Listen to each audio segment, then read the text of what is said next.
नमस्कार। आज की कहानी है चाबी वाली गुड़िया। एक बड़े से महलनुमा मकान के लंबे चौड़े लॉन में कुर्सी पर वे अकेली बैठी थीं। शाम को विदा देती रात्रि बाहें पसारने लगी थी। चारों ओर का नीरव सन्नाटा एक रहस्यमयी खामोशी में तब्दील होता जा रहा था, पर बाहर के सन्नाटे और एकांत से अलग उनके मन में भारी कोलाहल था। कई आवाज़ें एक दूसरे को पछाड़ती हुई आपस में मिलजुल गई थीं। माथे पर चुहचुहा आए पसीने की बूंदों को आंचल से पोंछकर वो कुछ सहज हुईं तो उठकर चहलकदमी करने लगीं। अपने विशाल बंगले की ओर उनकी दृष्टि गई तो एक विद्रूप सी मुस्कान अधरों पर खेल उठी।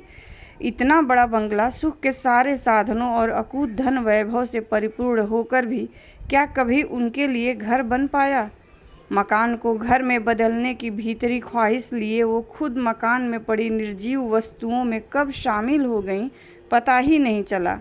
अपरिमित वैभव होते हुए भी उन जैसा दरिद्र दुनिया में और कौन होगा। उनकी मुट्ठी तो हमेशा सुख की संपदा के हल्के से स्पर्श को भी तरसती रही है। जाने कितनी बार उन्होंने छोटे छोटे सुखों को अपनी हथेली में सहेजना चाहा, पर हर बार बड़ा सा आघात लगा है उन्हें। उनकी स्थिति पिंजरे में बंद बुलबुल से कम पीड़ादायक नहीं है। दुख से आर्द्र आंखों को फिर आंचल से पोंछकर उन्होंने पलट कर देखा। लंबी चमचमाती मर्सिडीज पोर्टिको में आकर रुक गई थी। उनके पति ने कार का दरवाज़ा लॉक करते हुए दरबान से पूछा था, मेम साहब कहाँ हैं? जी, लॉन में हैं, दरबान ने अदब से उत्तर दिया। वो सहज होने का प्रयास करती हुई वापस कुर्सी पर आकर बैठ गईं, पर ये क्या, वो चौंक पड़ी। उनके पति लॉन में न आकर घर के भीतर चले गए थे। एक ठंडी सांस लेकर वो टेबल पर पैर फैलाकर कुर्सी पर अधलेटी सी हो गईं। अभी कुछ देर पहले ही उनका फैमिली डॉक्टर उनके हाथ में जांच रिपोर्ट थमा कर कह गया था, मैं आपको किसी भ्रम में नहीं रखना चाहता सरिता जी, आपका ब्रेस्ट कैंसर दूसरे स्टेज में पहुंच चुका है। आपको अस्पताल में जल्द से जल्द भर्ती हो जाना चाहिए।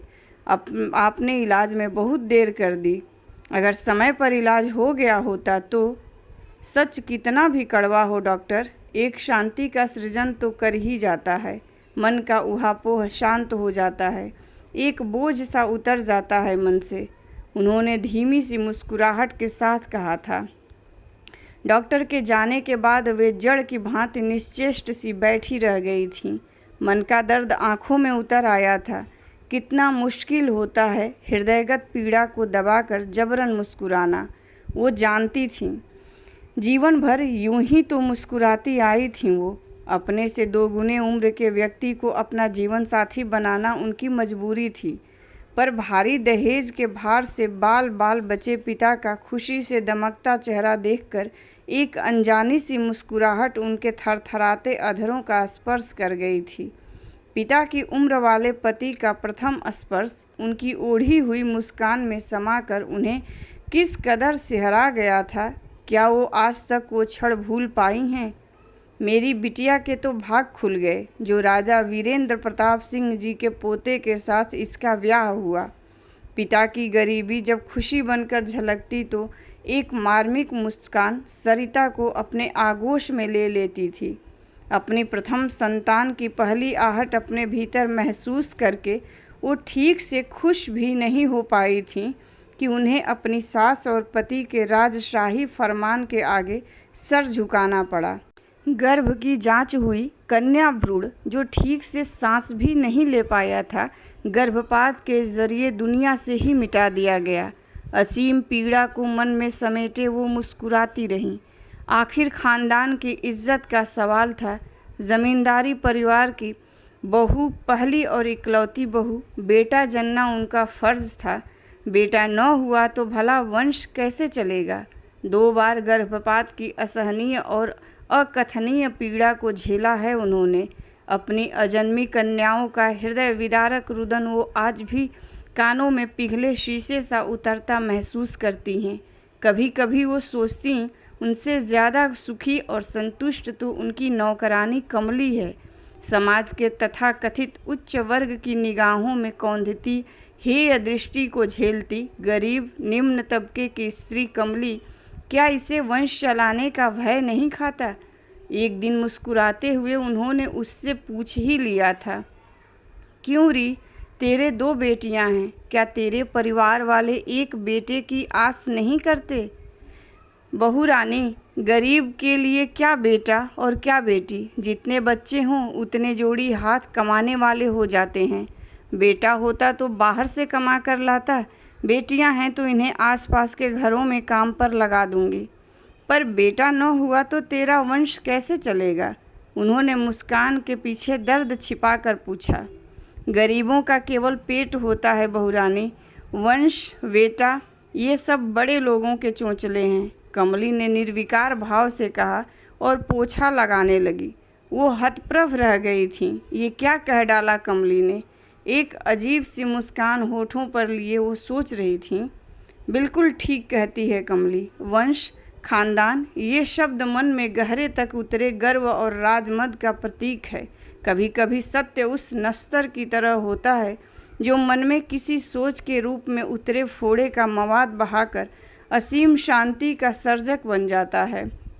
जब उन्हें पहला बेटा हुआ था तो परिवार वालों के गर्वोन्मत्त चेहरे पर झलकती खुशी देख वो भी एक फीकी हंसी हंस दी थी, पर मन में वेदना का ज्वार भाटा उमड़ रहा था। 5 वर्षों में ही वो 3 पुत्रों की माँ बन गई थी। 3 चिराग हैं हमारे खानदान में। ससुर का ये वाक्य उन्हें तीर सा दंश देता था। आत्मा छलनी हो जाती थी उनकी। मन करता चीख कर पूछें, शमाओं को बुझाने वाले लोगों को चिराग के रोशन होने पर खुश होने का क्या अधिकार है? पर आंसुओं से अवरुद्ध कंठ और अधरों पर मुस्कान लिए वो मौन खड़ी रह जाती, मानो भीतर ही भीतर एक बार फिर मृत्यु तुल्य यंत्रणा भोग लेती। जब हृदयगत पीड़ा को शब्दों में ढालना बेहद दुष्कर हो जाता है तो वेदना का एक तीव्र प्रवाह हृदय के भीतर एक आँच का सृजन करता है, ऐसी आँच का जो व्यक्ति का सर्वस्व जला डालती है। आत्मस्वाभिमान पर लगी चोट इस आँच को और सुलगा देती है। कुछ होते हुए भी कुछ नहीं है उनके पास। बस एक चीज़ है, बड़े खानदान की बहू होने का तमगा, जिसे वो न तो फेंक सकती हैं न ही लाख छिपाने पर भी छिपा सकती हैं। कहीं अकेली आ जा नहीं सकती, किसी से खुलकर हंस बोल नहीं सकती। हर जगह खानदान आड़े आ जाता है। सर्वाधिक दुख तो उन्हें इस बात पर था कि उनके बेटे भी खानदानी परंपरा को जीवंत बनाने में पूर्ण सक्रिय होते थे। दिन ढले घर आना, सुरापान, क्लब, जुआ, बात बात में दिखावा। बाय मम्मा, हमें देर हो जाएगी। सुबह सुबह ये वेद वाक्य सुनना उनकी नियति बन चुकी है। और पति तो बस रिश्तों की खाना पूर्ति करते हैं। उन्हें लगता है जैसे उनकी सारी संवेदनाएं मर चुकी हैं। उस वक्त अपने विशाल ड्राइंग रूम के कीमती शोकेस में सजी गुड़िया उन्हें बिल्कुल अपना प्रतिरूप लगती। चाबी भरते ही मुस्कुराती हुई नृत्य करती गुड़िया मानो जीवंत हो उठती और चाबी खत्म होते ही स्पंदनहीन। वे भी तो खानदान के शो पीस में सजी एक चाबी वाली गुड़िया हैं जो किसी न किसी के एक इशारे की चाबी उन्हें हंसने, रोने, बोलने, चलने, सोचने और संवरने को यंत्रवत मजबूर कर देती है। गुड़िया और अपने बीच बस एक अंतर महसूस करती हैं, वो धड़कनों का। पर कभी कभी ये फ़र्क भी उन्हें मिटता नज़र आता है जब उनका स्वाभिमान आहत होता है। वे बहुत देर से लॉन में अकेली बैठी थीं। विचारों का प्रवाह रह रह कर विगत की ओर मुड़ जाता था। पिता ने कितने प्यार से उनका नाम सरिता रखा था, पर क्या उनका जीवन कभी सरिता के निश्चल, नीरव, निर्द्वंद और अनवरत प्रवाह के समतुल्य बन पाया? बचपन से ही मन की अभिलाषाओं और इच्छाओं को मन में ही दबाकर जीती आई थीं वो। कितना चाव था उन्हें बचपन से ही लाल रंग के कपड़े, चूड़ियाँ, बिंदी और महावर लगाने का, पर ये इच्छा भी 7 परतों में दब गई थी। जब देखो लाल रंग के कपड़े पसंद करती हो, गंवारूपन इतनी जल्दी कैसे जाएगा? मुझे ये रंग सख्त नापसंद है। तुम नीले और सुनहरे रंगों के कपड़े पहनो, ऊंची सोसाइटी में उठती बैठती हो, रंग और क्वालिटी पहचानना सीखो। मुझे क्या पसंद है और क्या नापसंद जल्दी जान जाओ तो आपके लिए अच्छा होगा। और मेरी पसंद नापसंद, ये प्रश्न आंसुओं के अविरल प्रवाह में बह गया था। परंपरा, खानदान, पति की इच्छा, पिता की इच्छा, सारी चीज़ें उन्हें चाबी के समान दिखती थीं। ऐसी चाबी जो उनके स्पंदनहीन वजूद में कंपन पैदा कर उनके अस्तित्व को किसी दूसरे की मुट्ठी में कैद कर जाती थी। सरिता जी, अभी तक आप यहीं बैठी हैं? मैंने बताया था ना, 8 बजे हमें कला भवन पहुंचना है। पति का भारी स्वर सुनकर उनकी तंद्रा भंग हुई। वो यंत्रवत उठीं और तैयार होकर कार में पति की बगल में बैठ गईं।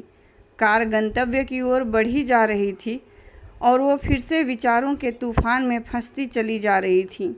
एक बार भी नहीं पूछा कि रिपोर्ट आई या नहीं। सब कुछ याद रहता है, पर मैं नहीं। एक प्रश्न हथौड़े की तरह मन में टकराया था। क्या मेरी बीमारी के बारे में सुनकर पति और बच्चों के व्यवहार में बदलाव आएगा? मस्तिष्क ने कहा शायद, पर दिल ने कहा बिल्कुल नहीं। छठी इंद्री ने कहा, मुखौटे पहने हुए लोगों को सत्य और यथार्थ परखता दिखती है क्या? कार झटके से कला भवन के गेट पर रुकी तो उनकी तंद्रा भंग हुई। 15 अगस्त की पूर्व संध्या पर आयोजित कार्यक्रम बेहद मनोरंजक था। सारे लोग कार्यक्रम में डूब से गए थे। तभी उद्घोषक ने घोषणा की, अब आप लोगों के सामने राजकीय अंध विद्यालय की छात्रा दीपा स्वरचित कविता सुनाने आ रही है। दीपा जन्म से ही अंधी होने पर भी दीपा में जीवन से जूझने का जज्बा कायम है। अनेक मुश्किलें झेल कर भी इसने अपनी पढ़ाई जारी रखी है। दीपा हाई स्कूल की होनहार छात्रा है। कृपया जोरदार तालियों के साथ इस बच्ची का हौसला बढ़ाएं। ईश्वर ने यदि दीपा को आंखें दी होती तो ये लड़की न जाने किन आयामों को छू लेती। दीपा का मासूम चेहरा और उसकी भाव विभोर कर देने वाली कविता ने सबके मन को छू लिया था। और सरिता, उन्हें तो लगा जैसे दीपा के स्वर में उनकी आत्मा को स्पर्श कर लिया हो। कविता की अंतिम पंक्तियां रह रहकर उनके कानों में गूंज रही थीं। महसूस तो हर चीज़ को किया करती हूँ, लेकिन आंखें अगर होती तो क्या बात हुई होती। घर पहुँचते पहुँचते 11 बज गए थे। बच्चे अब तक नहीं आए थे। नौकर ने खाना टेबल पर लगा दिया था। खाना खाते हुए अचानक उनके पति को जैसे कुछ याद आया। उन्होंने पूछा, रिपोर्ट मिल गई? सब ठीक है ना? कुछ भी ठीक नहीं। आज तक क्या ठीक हुआ है मेरी ज़िंदगी में? मुझे ब्रेस्ट कैंसर है, वो भी 2nd स्टेज में। वो एक सांस में ही कह गई थी। क्या? उनके पति के हाथ में रखा चम्मच कांप उठा। इस कंपन से उन्हें न जाने कैसी खुशी अनुभूत हुई। उनके पति कहते जा रहे थे, सरिता जी, आप बिल्कुल चिंता मत कीजिए। मैं बड़े से बड़े डॉक्टर को दिखाऊंगा, बड़े अस्पताल में ले जाऊंगा, पानी की तरह रुपया बहा दूंगा। पर उन्होंने जैसे कुछ सुना ही नहीं। वो तो पति के स्वरों में छिपी थरथराहट को, दुख को महसूस कर आह्लादित हो रही थी। चलो, मेरी आसन्न मृत्यु का भय तो इन्हें है। फिर शुरू हुई जीवन से जूझने की यंत्रणामयी प्रक्रियाएं। महंगे से महंगे इलाज होने पर भी उनकी दशा बिगड़ती ही जा रही थी। मृत्यु को बिल्कुल निकट जानकर उन्होंने अस्पताल में रहने से इनकार कर दिया। मैं अपने घर में अपनों के बीच अंतिम सांस लेना चाहती हूँ। कुछ दिनों से उनके बाल बुरी तरह झड़ने लगे थे। सांस रह रह कर उखड़ जाती थी। कई बार सांस लेने में इतनी तकलीफ़ होती कि आँखों के आगे गहरा अंधकार छा जाता। एक सुबह वो चुपचाप बिस्तर पर लेटी थीं। नर्स तुरंत दवा खिलाकर और कई इंजेक्शन लगा कर गई थी। उनके मन में झंझावात सा उठा था। पूरा जीवन व्यर्थ ही गुजार दिया, पर मृत्यु को व्यर्थ नहीं जाने दूंगी। मेरे मन में कई दिनों से जो विचार बार बार उमड़ रहा है, उसे धरातल पर उतारने का वक्त आ गया है। अब मैं वही करूंगी जो मैंने सोचा है। रात में उन्होंने अपने पति से कहा, कल वकील साहब को बुला लीजिए, मुझे अपनी वसीयत बनवानी है। वसीयत? पूरा परिवार आंखों में प्रश्न लिए खड़ा था, पर सारे प्रश्नों को उन्होंने अपने मौन से परे धकेल दिया था। मैं सरिता सिंह, धर्मपत्नी श्री बलदेव प्रसाद सिंह, पूरे होशो हवास में ये निर्णय ले रही हूँ कि मेरी मृत्यु के बाद मेरी आंखें अंध विद्यालय की छात्रा दीपा को दे दी जाएं। ऑपरेशन का पूरा खर्च और दीपा की पढ़ाई का खर्च मेरे उन रुपयों से हो जो मेरे नाम विभिन्न बैंकों में जमा है। ये आप क्या कह रही हैं? नहीं नहीं, मेरे जीते जी ये नहीं हो सकता। मृत्यु के बाद हमारे खानदान की बहू के शरीर का अपमान, आंखें निकाल ली जाएंगी। नहीं, मैं इसकी इजाज़त नहीं दूंगा। उनके पति गरज पड़े थे, पर स्वर में कंपन स्पष्ट था। मैं आपकी अनुमति नहीं मांग रही। भले ही मेरे तन के साथ साथ मेरी भावनाओं, इच्छाओं और आकांक्षाओं पर आपका एकाधिकार रहा हो, लेकिन मेरी आत्मा पर आपका कोई अधिकार नहीं है। जीवन में पहली बार उन्होंने पति की बात काटी थी।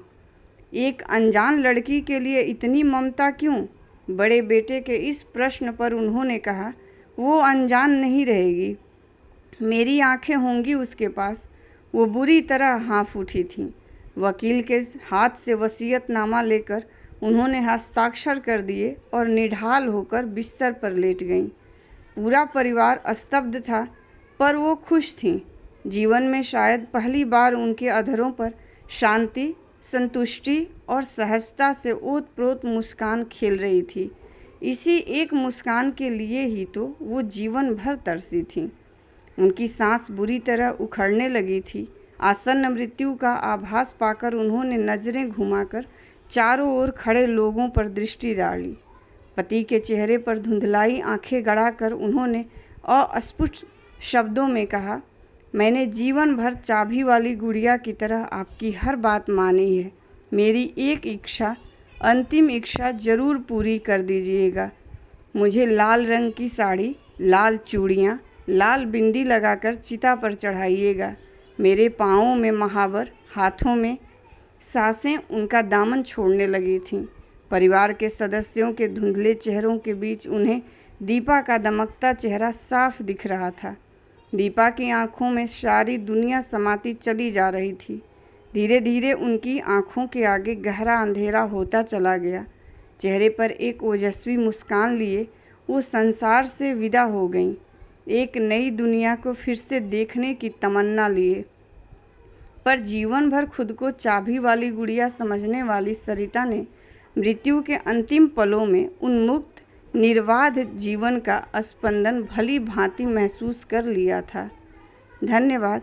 कहानी पसंद आई हो तो लाइक कीजिए, शेयर कीजिए और ऐसी ही कहानियों के लिए प्लीज़ मेरे चैनल को सब्सक्राइब कीजिए।